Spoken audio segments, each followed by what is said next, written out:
pagi kita semua. Saya pada hari ini akan menyampaikan kebenaran firman Tuhan. Firman Tuhan yang akan saya ambil tertulis di 1 Tesalonika 5 ayat 16 sampai 18. Saya akan membacakannya untuk Anda sekalian.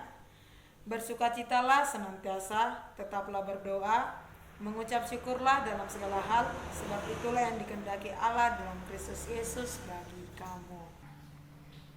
Saya ada pertanyaan untuk kamu sekalian, yaitu jika Tuhan belum jawab doamu, belum menyembuhkan sakitmu, belum memulihkan keadaan keluargamu atau sekitarmu, apakah dia tetap Tuhan di hatimu?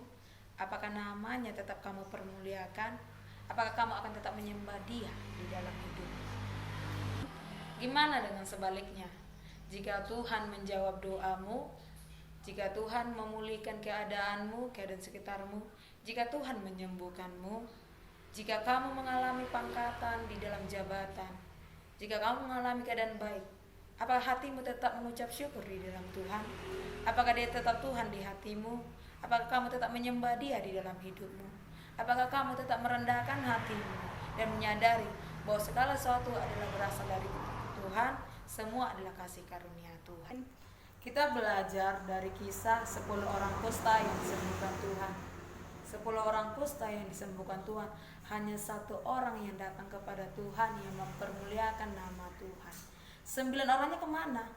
9 orangnya pergi meninggalkan Tuhan. Ketika ngalami mujizat, ketika ngalami kesembuhan, mereka pergi meninggalkan Tuhan. Hanya satu orang yang datang untuk mempermuliakan Tuhan.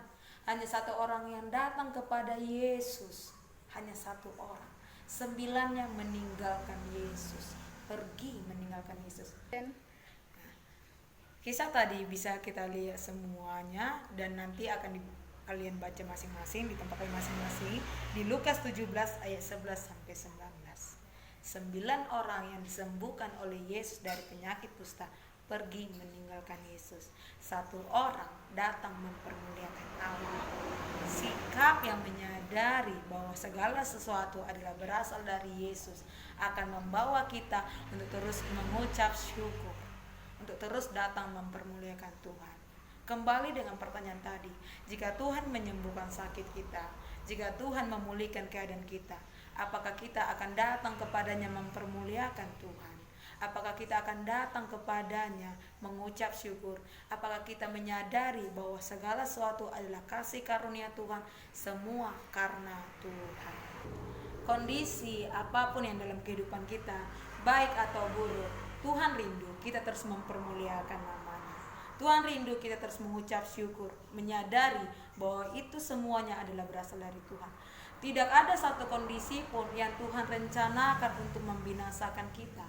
Tidak ada satu kondisi pun yang Tuhan rencanakan untuk membawa kita masuk dalam kegagalan dan kebinasaan. Semua kondisi apapun, kita harus mempermuliakan nama Tuhan dan meninggikan nama Tuhan. Tidak ada satu posisi atau satu kondisi apapun yang terburuk di hadapan Allah jika segala sesuatunya sesuai dengan rencana Allah.